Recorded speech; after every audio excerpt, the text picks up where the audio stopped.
O nosso convidado é o técnico da seleção de boxe e medalhista de bronze nos Jogos Pan-Americanos de 1999, Cláudio Aires. Boa tarde, Cláudio. Obrigada por ter vindo. Boa tarde, eu que agradeço o convite. Espero poder ajudar vocês aqui. Cláudio, para começar, eu vou te pedir para fazer um pouco um mergulho no passado. Eu queria que você lembrasse de como eram suas condições de treinamento e de preparação lá em 99 ou antes disso, quando você começou, e comparasse com o que a seleção brasileira de boxe tem hoje. O boxe é um dos esportes que vem investido bastante em ciência, em preparação física. Queria que você comparasse essas duas realidades que você viveu como atleta e agora como treinador. Bom, não é difícil, porque eu comecei a lutar boxe foi em 82, 83 mais ou menos, né? E aí eu dei um segmento, fui mesmo com aquele jeito que a gente costuma falar, com a cara e a coragem, tentando sair um pouco da minha rotina do dia a dia, né? Como eu não estava no momento trabalhando, eu fui tentar ganhar a vida no boxe. Mas era totalmente difícil, que você não tinha condições financeiras, vinha de uma família muito humilde, sem condições, e ali eu fui batalhando aos poucos no dia a dia. Comecei a treinar no ginásio do Ibirapuera. Do ginásio do Ibirapuera tive uma orientação para ir até o São Paulo Futebol Clube, onde o senhor Antônio Carolo me deu a oportunidade de estar começando, mas mesmo sem condições nenhuma, que não tinha salário, você teria que pagar a condução do seu bolso e teria que entrar com a cara e a coragem. E assim eu fui. Queria ser um vencedor, queria ver meu nome, meu rosto no jornal, não de outra forma, e sim na página de esporte. E eu consegui. É o primeiro ano de disputa de campeonato que eu tive, fui campeão dos Jogos Abertos, fui campeão da Forja, fui campeão paulista e me chamaram para integrar a seleção brasileira. E nessa época era em Santo André. E aí já comecei a ganhar algum dinheiro e ali eu comecei a melhorar um pouco nas condições financeiras de ida e vinda. Já tinha dinheiro da condução para se alimentar, para poder comprar uma roupa, um tênis, para você poder se manter no boxe. Fiquei na seleção um bom tempo, tive a oportunidade de disputar vários campeonatos. Em 99 fui aos Jogos Pan-Americanos de Winnipeg, no Canadá, onde nós conquistamos 4 medalhas, 2 de prata e 2 de bronze. Kelson Pinto, Laudelino Barros, Marcelino Novaes e eu, Cláudio Aires. E dali o boxe começou a dar uma melhorada. E hoje eu digo para você que o investimento que é feito hoje no boxe, eu acho que é um investimento que os atletas hoje não têm tanta dificuldade, aqueles atletas de ponta. Lógico que a dificuldade ainda existe um pouco lá atrás, para você quando vai começar a sua carreira em toda modalidade, em todos os lugares, você tem um pouco de dificuldade. Mas hoje as condições dos garotos, dos atletas hoje de alto rendimento, de uma seleção brasileira, ou de um clube como o Palmeiras, ou das academias que hoje sustentam o boxe com alto rendimento, eu acho que está bem melhor do que no passado. Você tem feito bastante investimento na coisa da ciência do esporte, na preparação física. Você já tem colhido frutos disso? Você consegue ver diferença no resultado dos atletas do que vocês faziam antes para o que vocês estão fazendo agora? Sem dúvida nenhuma. Hoje nós temos o NAR, né, o Núcleo de Alto Rendimento, que temos junto ali com a Seleção Brasileira, dentro do centro de treinamento, do Clube Escola Santa Maura Jorge Bruder, que nos dá todo o respaldo daquilo que precisamos para poder melhorar a performance do atleta em cima do ringue e às vezes até mesmo na parte física fora do ringue também, em condições técnicas, tática. Se você for olhar uns tempos atrás, você não tinha isso. E hoje a tecnologia está tomando conta, hoje a ciência do esporte está tomando conta desses resultados. Você falou dos Jogos Abertos aí, inclusive o boxe não participava dos Jogos Abertos. Foi mais ou menos nesse período seu de iniciação no boxe aí que ele foi introduzido. Sim. E disputado, era disputado na rua ainda, montavam um ringue.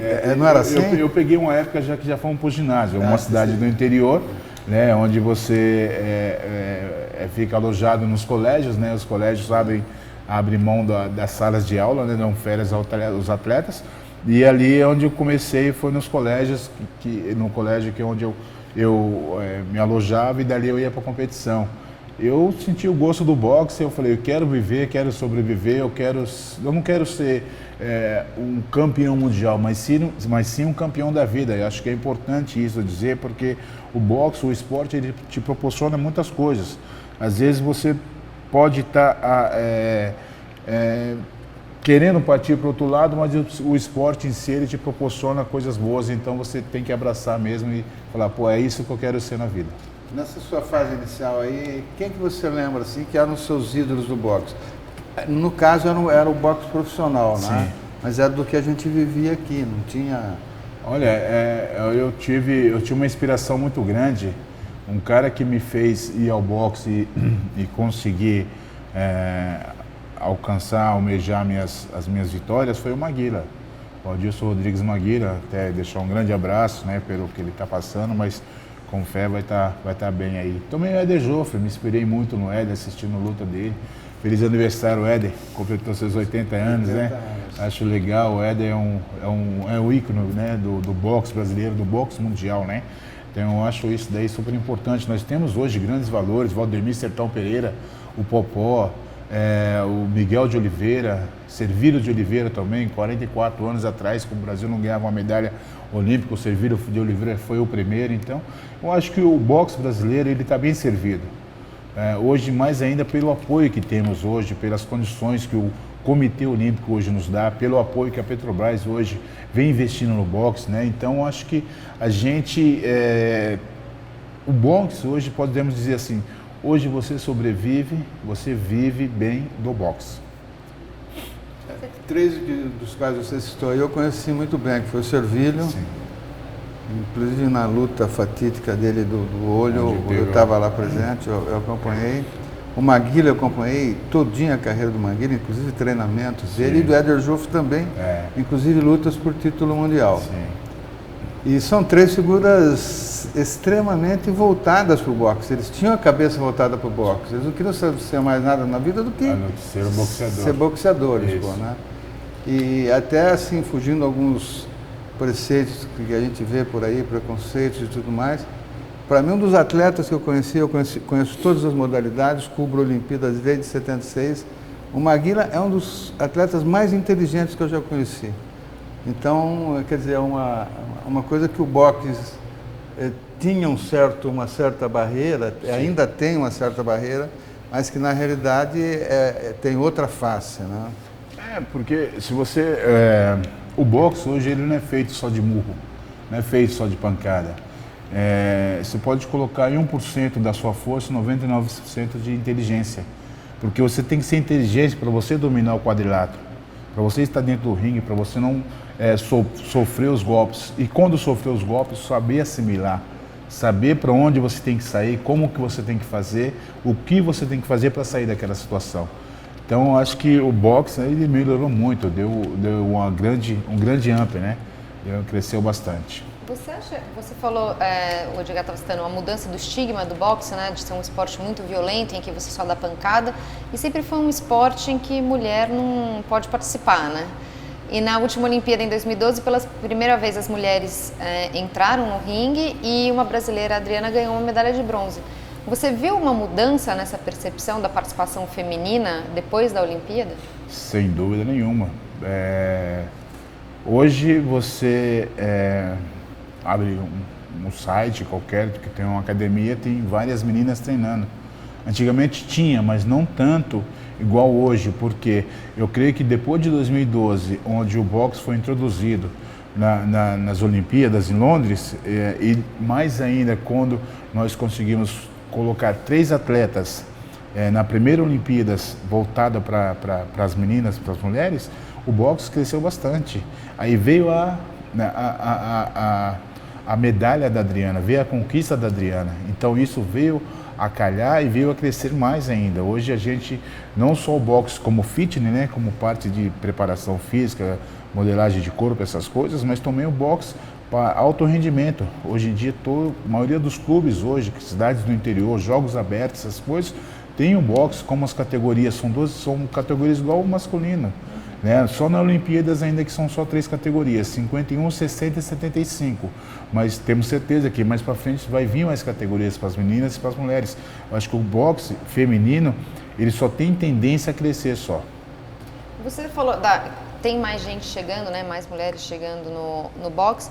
Agora, tem muita gente deixando o boxe como uma alternativa para ir, de repente, para o MMA, com todo esse espaço que o UFC ganhou nos últimos anos, chamando lutadores, espaço na mídia. O boxe tem perdido também talentos pro MMA ou não? Eu não vejo isso. Eu não vejo. Eu acho que são 2 estilos diferentes, né? O boxe e o MMA, né? Então eu não vejo o boxe perdendo espaço pro MMA e não vejo perdendo atletas para o MMA. Sim, eu vejo cada vez mais o boxe crescendo, cada vez mais as pessoas querendo praticar o boxe, tanto para condicionamento físico e tanto para alto rendimento também. Então, é difícil de eu falar para você, mas o que a gente vê no MMA são aqueles que já vêm há muitos anos de MMA e aqueles que olham aquilo ali como uma grande vitrine e embarcam nela, né? Outra coisa que acontece normalmente é os atletas, para quem não sabe, acho que muita gente que está assistindo a gente não conhece, o boxe é dividido entre o boxe olímpico, que é o disputado na Olimpíada, que tem suas regras, e o boxe profissional, Perfeito. que é o que o Maguila foi campeão profissional, por exemplo. Muitos atletas acabam saindo do boxe amador para ir para o boxe profissional, principalmente porque paga melhor, porque você tem mais, né, ganha mais dinheiro. O Esquiva e o Yamaguchi Falcão, né, acabaram migrando, foram um sucesso na Olimpíada, acabaram migrando para o boxe profissional. A gente continua tendo essa saída de atletas para o boxe profissional, e aí, aproveitando essa pergunta, existe uma discussão de que os profissionais possam, de repente, lutar a Olimpíada. Eu queria saber qual é a sua opinião sobre isso. Olha, veja bem, o caso Yamaguchi e Esquiva. Eu acho que ainda daria ainda para eles fazerem mais um ciclo olímpico ainda. Mas, às vezes, as circunstâncias fazem com que você venha a se profissionalizar. Por quê? Porque hoje em dia, podemos ser bem claros, o que manda hoje em dia é onde você ganha mais. As pessoas vão ver o seu valor, o seu investimento, onde você vai ter uma condições financeiras melhor. Não estou dizendo que o boxe amador não tenha condições de você te deixar no Olímpico. Sim, tem. Mas às vezes a proposta do empresário, as condições do empresário, é bem melhor para você migrar para o boxe profissional. E temos outros, o Everton Lopes também, que migrou para o boxe profissional, mas eu tenho certeza que essas categorias que passaram profissional, hoje elas estão muito bem substituídas pelos outros atletas que já vinham formando, já vinham trabalhando junto com a gente. Então a gente pode ter certeza que quando nós perdemos um atleta para o boxe profissional, nós já temos outro garoto formado lá atrás que vem acompanhando o mesmo ritmo. Lógico que são ciclos olímpicos, 1 ciclo, 2 ciclos olímpicos, que você conquista aí grandes vitórias, mas a gente está apostando bastante. E a outra pergunta que você me fez, desculpa. Era a sua opinião sobre a possibilidade dos profissionais irem para a Olimpíada. Olha, isso ainda está em discussão. Não foi ainda batido o martelo nem nada. Eu acho que isso ainda tem muita água ainda para passar debaixo da ponte. Estão em estudos ainda sobre isso. Qual a vantagem que leva de um profissional para um atleta um atleta, no caso olímpico, que não tem a experiência que um profissional tem. O soco do profissional é totalmente diferente daquele garoto que está com 20 anos, o outro com 36, com anos e anos de competição internacional, profissional. Então isso daí acho que ainda vai ter ainda uma reunião com os diretores da AIBA, com o presidente da AIBA, para saber como vai ficar essas condições. Mas eu acho que na minha opinião, não sei se seria tão válido, né? Mas tem uma outra questão muito séria ainda, que além dessa questão de saúde, dos riscos, quem conhece um pouco de boxe sabe a diferença de um atleta amador para um atleta profissional. Exato. Mesmo que o profissional não seja o de ponta, ele tem uma vantagem extraordinária sobre o outro. A preparação do profissional, desculpa não te cortando, a preparação do profissional é totalmente diferente do boxe olímpico, porque o profissional está treinando para lutar 10, 12 rounds seguidos. O olímpico ele vai lutar 3 rounds de 3 minutos. E outra coisa, o profissional ele treina para dar a pancada mesmo, para derrubar. O outro, ele tem um condicionamento também para pontuação, sim, que é uma coisa muito mais técnica, muito mais leve. Vários dias seguidos, né? Você não faz, o profissional às vezes faz 1, 2 lutas no ano. Exato. O boxeador amador ele tem que estar preparado para aguentar várias lutas, então ele não precisa também. Esse é um aspecto que eu julgo muito importante e que o boxe discutiu durante muitos anos. Queriam tirar o boxe da Olimpíada por causa dessa questão de violência, sendo nas regras amadoras, hein? E foi uma coisa que era debatido, foi uma discussão permanente durante umas 3 décadas, até que agora cessou. A hora que cessou, levantaram essa questão do profissionalismo, eu acho estranho. Além de tudo, tem uma outra questão que é muito importante, que é a questão contratual. Exato. Não envolve simplesmente um pugilista. Um grande empresário do boxe mundial hoje, um dos que domina o boxe mundial, perguntaram para ele se ele era contra o boxe na Olimpíada. Ele falou assim, ele falou assim, não. Ah, não? Não. Ele falou, não, mas eu tenho um contrato. Foi a resposta do cara, significando o seguinte, o cara nunca vai estar. Porque é muito complicada essa questão, porque você tem um contrato com o seu empresário, com os seus patrocinadores, né, com as pessoas que cuidam da sua carreira. Não é igual o boxe amador, que você pertence a um clube e você vai à confederação de boxe, né, que está regindo tudo aquilo ali. O profissional não, o profissional existe muitas coisas por trás disso daí, por trás de uma pessoa para lutar o profissionalismo. Outra mudança que a gente vai ver na Olimpíada do Rio agora tiraram o capacete protetor dos homens, né? As mulheres continuam lutando. Para quem não sabe, os atletas na Olimpíada costumam lutar com uma espécie de capacete acolchoado que protege o rosto. Existe uma discussão sobre se deveria tirar ou não. Dizem, a primeira impressão vai ficar mais violento, mais perigoso, mas vários estudos mostram que o protetor de cabeça, na verdade, deixa você mais se sentir confiante para levar mais soco quando você vai machucando mais o seu cérebro sem perceber. Eu queria saber o que você acha dessa mudança e o que muda para um atleta que lutava com o protetor agora lutar sem. Como é que vocês fazem no treino, em como ele encara a luta, o que muda? Bem, em questão do protetor de cabeça, hoje já é definitivo. Agora, no Rio de Janeiro, não existe mais o protetor de cabeça para o masculino. Sim, existe para o feminino, ainda tem. Então, já é bem definitivo isso. Nos treinamentos, fazemos sempre treinamentos com protetores de cabeça. Por quê? Para evitar lesões, evitar cortes, porque às vezes você tem 15 dias, uma semana para você viajar e você não pode treinar ou estar exposto sem um protetor de cabeça, porque às vezes um soco pode vir com uma ferida, um corte, né? Ou senão uma cabeçada, acontece por acidente, mas eu particularmente eu gostei da regra de sem um protetor de cabeça. Eu não lutei sem protetor de cabeça, eu lutei com um protetor, mas por mim eu acho, falando Cláudio, eu achava que incomodava muito. Ele na visão do boxeador, né? E também nas almofadas que tem, na parte, ele esquenta bastante, te incomoda aquilo ali. Então você acaba às vezes indo para um pouco para o desespero daquele calor todo, desviando sua atenção, tudo isso, ou está com um pouco sem a visão, e às vezes o capacete abaixava bastante, você não tomava um golpe em cima daquele momento que você tinha que acertar o protetor de cabeça.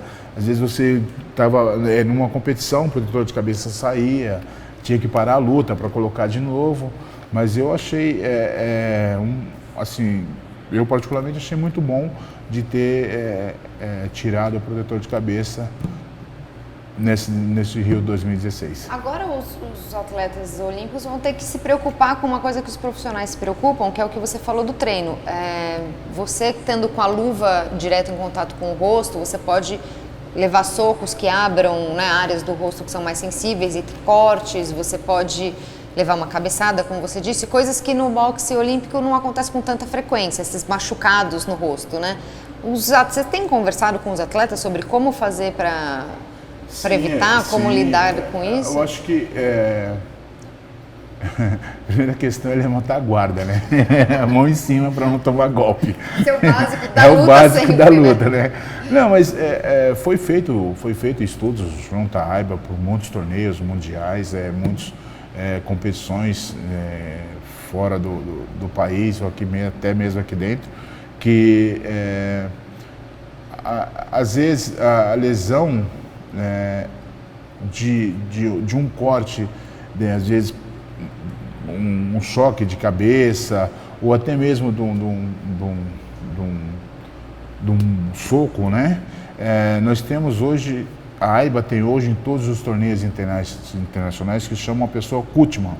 É uma pessoa que fica ao lado do médico. Quando acontece um acidente desse, sobe o médico para dar uma olhada e se o médico vê que tem a necessidade de chamar o Kutman, ele mesmo ali estanca as feridas, estanca É aquilo que a gente vê na luta, passa isso, um uma vaselina, um algodão, com um palitinho com algodão para estar limpando tudo e dar continuidade. Como se fosse um salão. Se vê o árbitro que está, o juiz que está vendo a luta, viu que não tem condições de seguir o combate, ali é parado. Às vezes você tem aquele momento que você tomou o golpe, você conquistou ganhou a luta, você vai lutar daqui 2, 3 dias. Ali a gente temos o Comitê Olímpico, a Confederação Brasileira, sempre um médico nos acompanha, né, que é o Bernardino Santos. Então ele nos acompanha ali, ele faz um tratamento e vamos ver como é que vai para a próxima competição. Eu acho que igual a gente fala, que a questão do machucado, da lesão, ainda não tem como você fugir, porque ali você está em combate com outra pessoa, né? Mas às vezes usando bastante esquiva e levantando a mão consegue se sair bem. Essa alteração de regra vai mudar muito o boxe, né? Porque se você sofre uma lesão, por exemplo, na primeira luta, você vai carregar essa lesão até o final do torneio. Sim. Qualquer toquinho a mais ali vai sangrar, pode parar uma luta, isso. Pode determinar até o encerramento da luta, né? Isso. É uma coisa bem... Atende um pouco o pedido do COI de tornar mais sensacional as disputas e tal, porque vai aparecer mais sangue, vai ter muito mais emoção e tal, tudo mais. Eu acho que é uma questão bastante questionável, mas outra que eu queria... Não sei nem se é para o seu sangue, mas você quando está com um protetor de cabeça, você só sabe quem está lutando no azul e vermelho e se você conhecer, né? Então, sem um protetor de cabeça, você, o telespectador que está em casa assistindo, vendo a competição, sabe, pô, meu parente, o meu primo, o meu vizinho está ali assistindo, está vendo, e ele está te vendo ali, entendeu? Sabe quem é você, não distingue você como azul ou como vermelho, distingue você pelo rosto. Agora, tem uma outra questão que mudou também, eu queria saber a sua opinião. É o seguinte, mudou de 34 para 40 anos o limite de idade. Qual o significado disso? Melhorou? Vamos dizer que são mais experientes, né?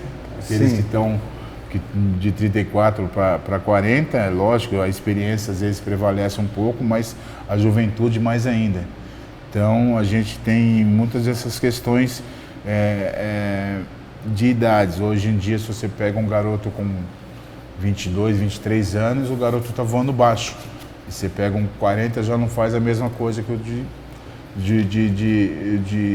20 faz. Então, a questão é assim, eu vejo que tendo condições médicas e tendo condições técnicas para estar em cima do ringue. Nessa idade, eu acho que... O que eu queria saber mais de você assim, é se você acha que vai fazer diferença isso.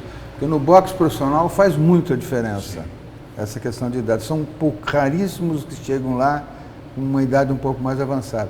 Agora, no amador ali, vamos dizer assim, ou no olímpico, essa diferença pode causar um desnível ou não?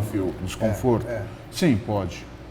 Eu creio que sim, mas depende muito do atleta, como ele vai regrando a vida dele durante todo esse tempo.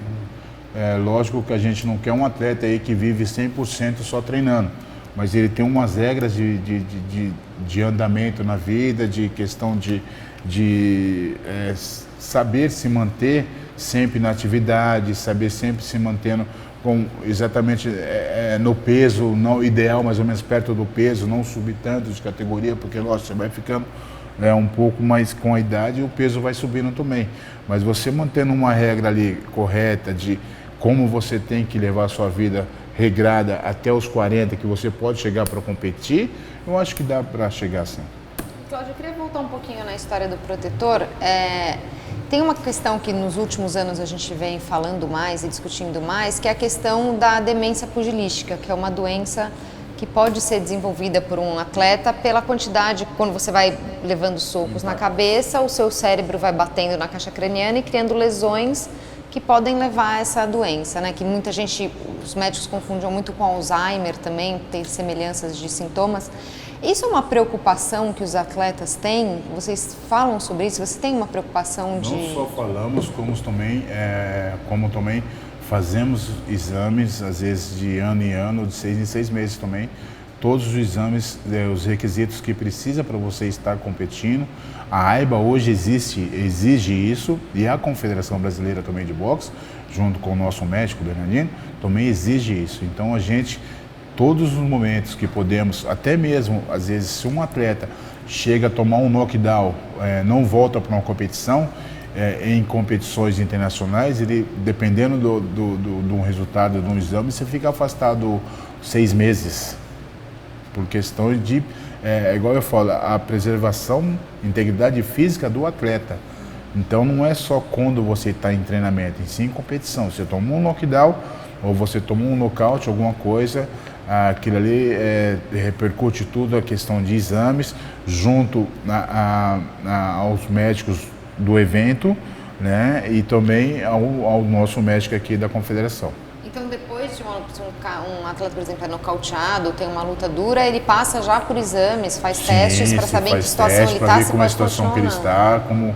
Como que ele pode, se ele pode voltar daqui 2 meses, 3 meses ou 4 meses, vai ficar um período sem colocar só parte física, outro período sem ter contato com o outro atleta. No caso, a gente fala muito, fala em sparring, né? Uma pessoa com o outro, a gente não coloca. Não faz esse tipo de trabalho.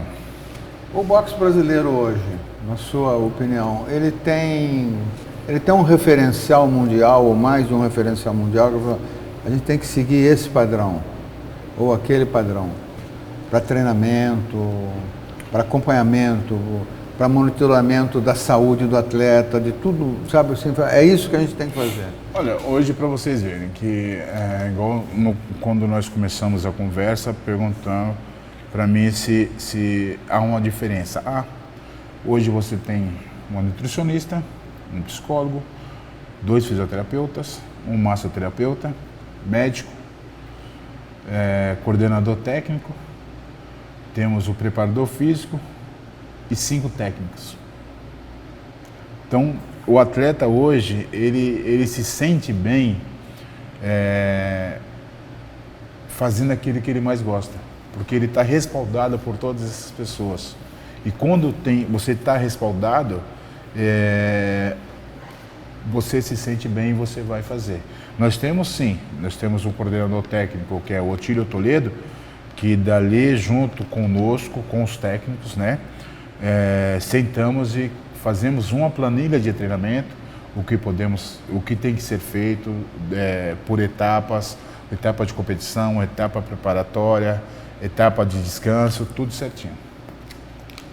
E tem algum país ou alguma escola, não sei se dá para falar hoje em dia em escola de boxe, tem algum lugar em que vocês se espelham ou de onde vocês buscam alguma informação? Olha, eu posso dizer a verdade, nós aprendemos bastante, sim, aprendemos bastante com os cubanos, hoje você pode dizer aprendemos um pouco com os russos também, então a gente tenta tirar um pouquinho desses lugares onde a gente vai, um pouquinho de cada um para a gente tentar